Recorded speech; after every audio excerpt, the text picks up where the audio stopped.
BTC est en train de rebondir. Est-ce le début d'un nouveau mouvement haussier ou est-ce un piège? On va voir cela ensemble maintenant. Avant de commencer, bonjour à tous, on est donc le lundi 4 août.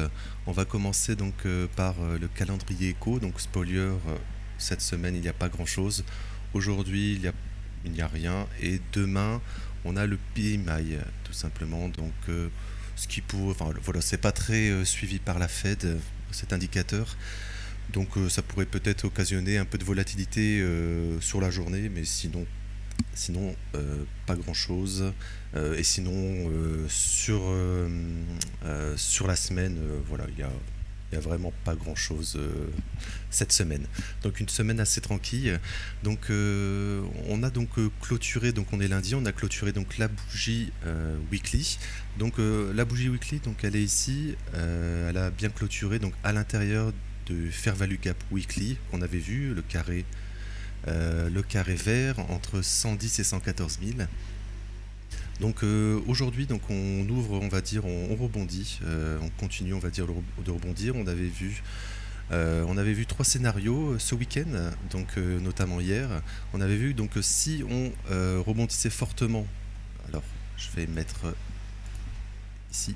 Donc si on rebondissait fortement et qu'on clôturait la semaine sur un beau rebond, ça serait très positif.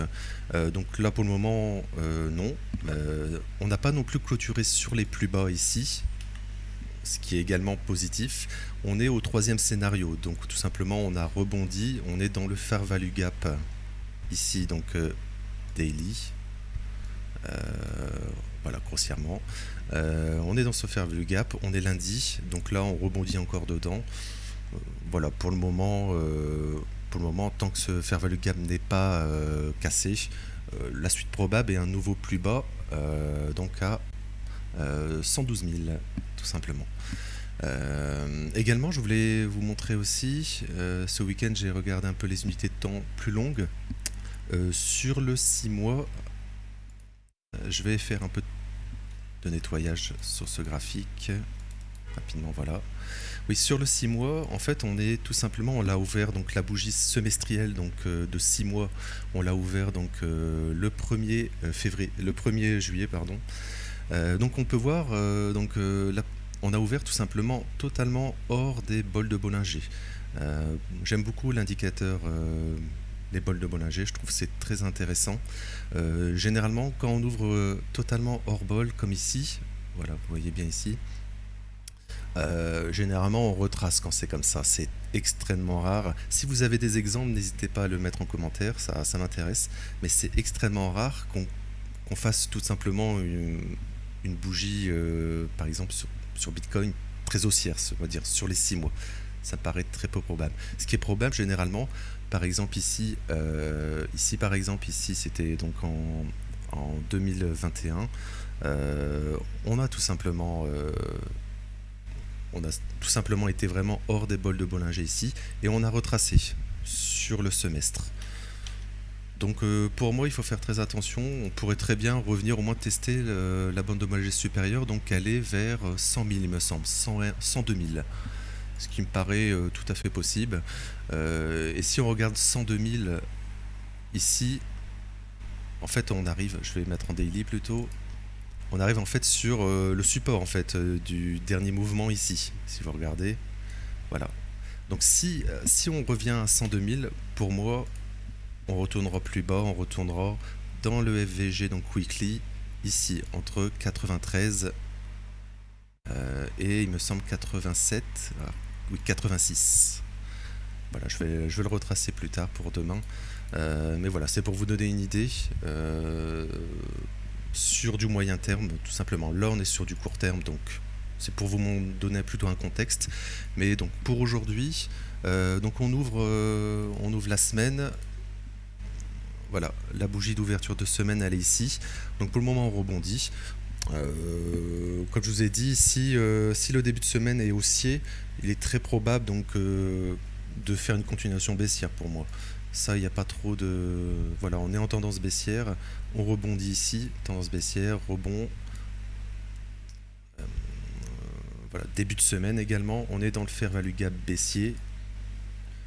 pour moi, ça serait tout à fait possible d'aller au moins ici à 100, on va dire 112 000, donc le plus bas de la semaine passée. Au moins aller le tester. Et là, s'il y a un momentum très baissier, là, on pourrait vraiment aller beaucoup plus bas. Surtout si c'est en fin de semaine, on pourrait aller beaucoup plus bas. Mais si par exemple on rebondit tout simplement, on va chercher juste les stops, même par exemple demain ou mercredi, chasse des stops, réintégration. Là, on pourrait tout simplement spéculer sur tout simplement un piège. Tout simplement, on aurait pris les stops plus bas de la semaine passée, et là, on pourrait peut-être spéculer. Donc, au moins, si on casse le fair value gap baissier daily, voilà, ici.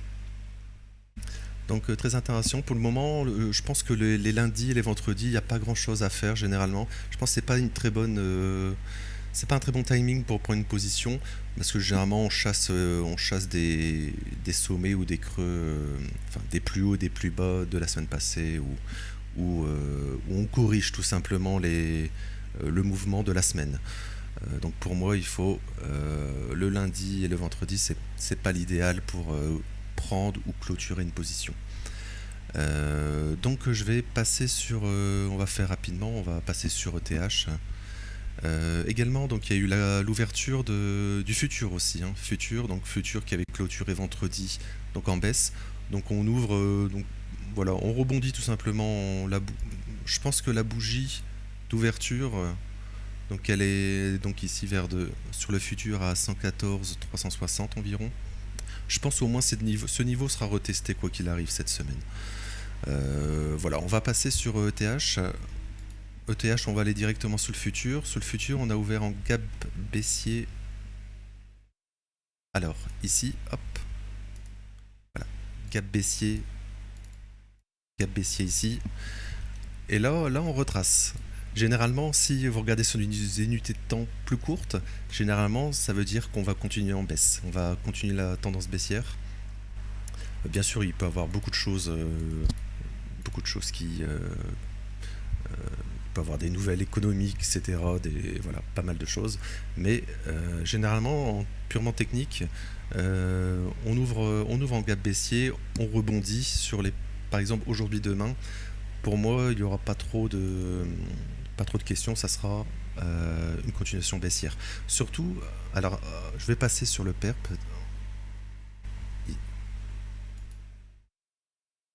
Voilà, surtout, là on y est justement. Là on est en train de travailler donc le FVG Daily, ce qu'on n'avait pas fait ce week-end. Voilà. Donc là, comme je vous avais dit, donc la bolle de Bollinger inférieure ici, donc voilà, elle a contenu le cours sans problème, c'est ce qui se passe. C'est extrêmement rare que quand la bolle de Bollinger est très directrice comme ça, qu'elle soit cassée. Ça arrive jamais. Si vous avez encore une fois des exemples, je suis très intéressé. Donc c'est extrêmement rare. Généralement, ce qui se passe quand c'est comme ça, il y a un mouvement, on rebondit, et si on est baissier, on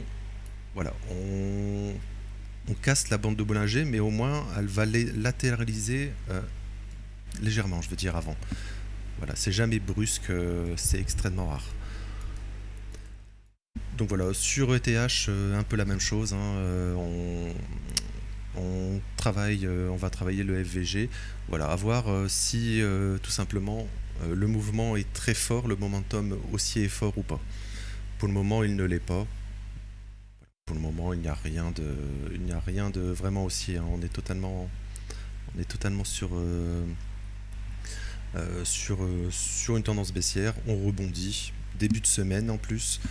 Donc pour moi, on va retester au moins les 3350 minimum, et voire même ici ce niveau-là, je vais le mettre, même ce plus bas daily, voilà, vers 3300, on va dire 3300. Voilà, donc je vais pas faire plus long. Donc si vous avez des questions, donc n'hésitez pas à mettre un commentaire par exemple. Et n'hésitez pas à vous abonner. Je vous remercie de m'avoir écouté et je vous dis à demain. Merci à vous.